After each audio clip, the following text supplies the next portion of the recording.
I must talk to you about Halo. Let me start by saying that I love it. I love the Halo Infinite beta.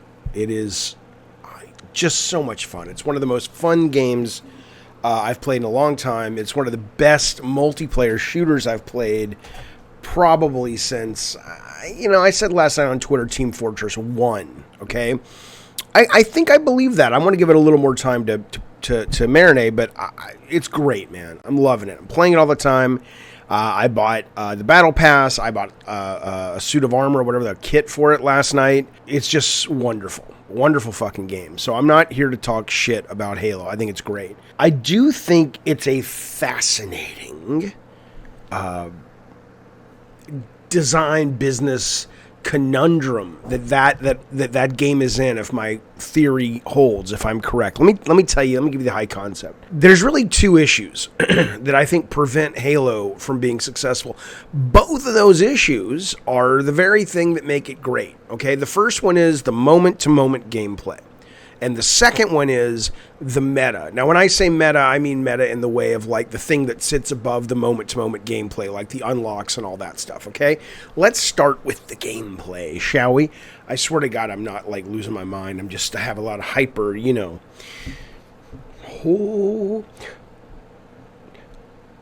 Doesn't matter. Focus. Now look, okay, we're all start with the gameplay. Let me tell you what I love about it first, and let me tell you why this could be a problem. I love, and this is the reason I'm so hyped for this game, and I've not been a big Halo guy in the past, not because it hasn't been good or bad or whatever, just when it was out, when you're making games, especially the kind of games I made for a while, I just didn't have time to get lost in the competition unless it was a great game that I just loved. So everything I'm about to say about Halo may have been going back, to the first Halo. All I can tell you is in this Halo, here's what I love about the gameplay. I love that it's more thinking than most shooters. Call of Duty has never been good to me. The last Call of Duty I enjoyed was Call of Duty 2 on the 360 in terms of multiplayer, because it's really about instant reflexes and who sees the other guy first, for the most part. Not entirely, but for my brain, that's all it ever was and all it ever can be unless they slow it down.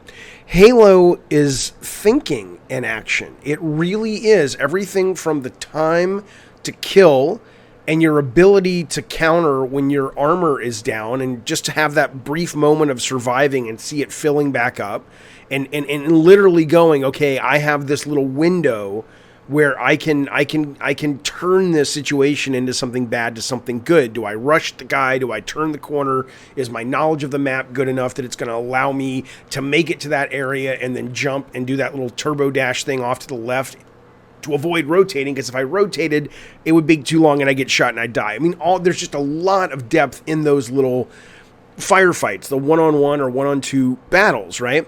There's a lot of depth in the weapons, and here's what I love about the weapons. I love the fact that unlike Call of Duty, unlike Battlefield, unlike a lot of shooters, unlike Fortnite, there's like, 14, 12, 8, I don't know how many, but you can pretty much name them off. Here's what they are, here's what they're called, here's what they do, here's how they function, here's what they're good at, here's what they're bad at, and that's it. You don't unlock new weapons, you don't buy new weapons, you don't buy a battle pass and get a new weapon. It is pure. It is a pure piece of game design, and we don't see that in multiplayer shooters, certainly not free-to-play multiplayer shooters, or if we do, I certainly haven't. Consumers are very used to now leveling up, unlocking something else, leveling up, unlocking another weapon, unlocking this gear, whatever, this perk, whatever.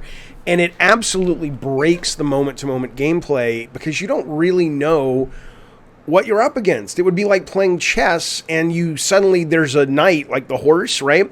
But the horse is a unicorn now that's rainbow colored, and you're like, I don't know what that does. Every week, every month, every season, there's a brand new batch of shit coming in. And I guess there are some people who say, oh, great, that's fun to learn, but just the amount of shit, it's not just that it's a lot to learn, it's that the frequency that you encounter those mechanics is so rare because it's so spread out amongst options that you probably have to be playing almost nonstop to start to recognize what all these new things do that keep getting introduced into the game. Halo's like, no, fuck you, the door's closed. These are the tools you can play with. Get good at these tools, right? I love that. But there's two problems with that really tie into the third problem. But the first problem is, I don't know if today's younger gamers, which they are going to need, I think once I don't know if the people who are hardcore Call of Duty gamers, and I certainly don't know if the 9, 10, 11-year-olds that are Call of Duty and or Fortnite players are going to have the patience or the interest in a game like this, where you really are going, what the fuck, I shot the guy, how many fucking times do I have to shoot the fucking guy, right? It's like, well, yeah, he's got fucking a shield on, it's tactics, spend a little fucking time figuring it out. They might just want the instant gratification of, I saw you first, I'm a good aim, boom, you're dead. Feels good. They might just want that. They also want to power up and level up and get stronger. They want to consistently get new things to allow them to dominate. They don't want to dominate by way of their skill or their experience for the most part. They are equally, if not more, interested in dominating via acquisition, via time, money, or just random spins of the loot box wheel, right?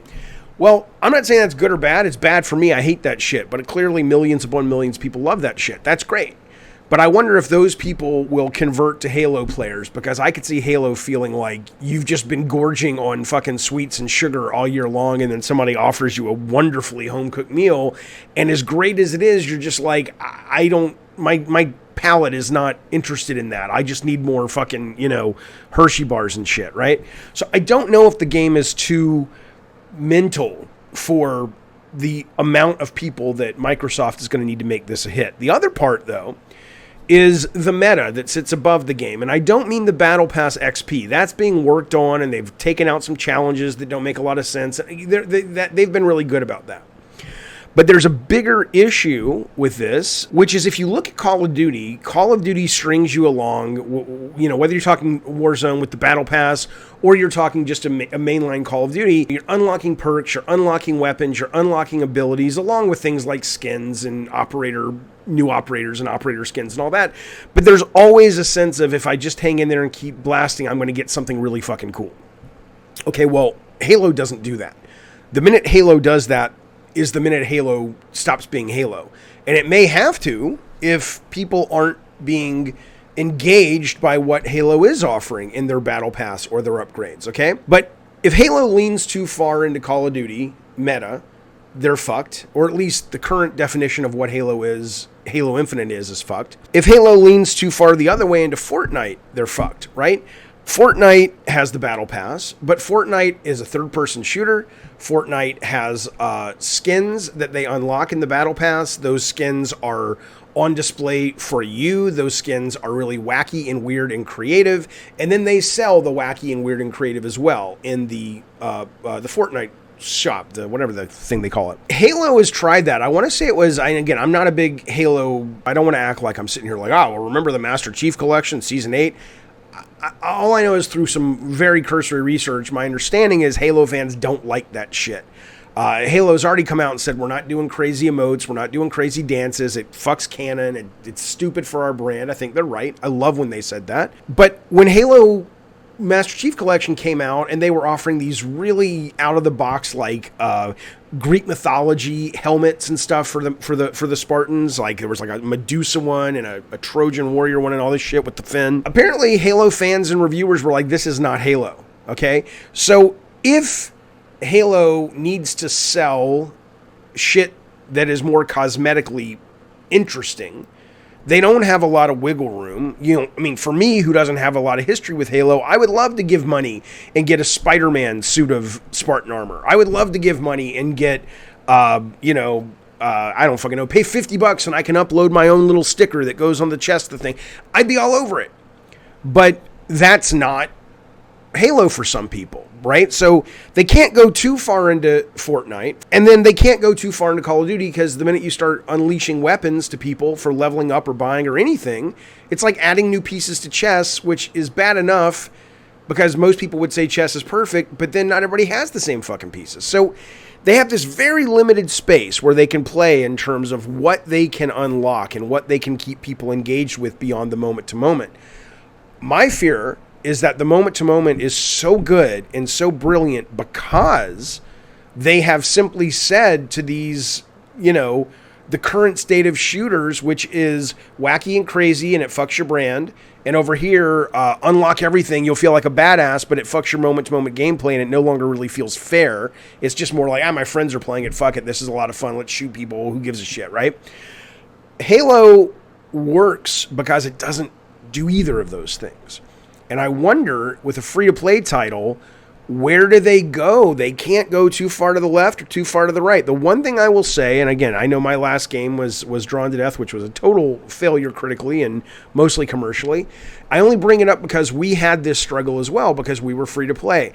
We never got to what I'm about to tell you, but we were about to. We were about to pull the trigger on it, and then we were out of time.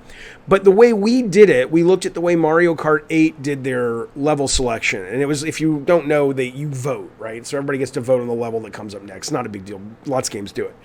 But the idea was that we would sell levels and we would sell modes, okay? And those are things that don't break the gameplay. Because everybody gets them, right? So if anybody was in your battle that had purchased, let's say, the cool new skyscraper level, future skyscraper level of Halo or whatever, they could put that up for a vote. And so everybody could say, oh, that's that level I haven't seen, or that's the new level, or I don't own that, I want to play that, right? I mean, you potentially get into trouble with competition, but in ranked, maybe you wouldn't have the option to vote. But they got to have something that is meaningful for Halo to sell or to unlock that doesn't break the game. And this is hard. Because other than what I just mentioned, like a level or a mode, at that point, like look at what they're selling now or unlocking now on the Battle Pass. It's like some colors for your armor.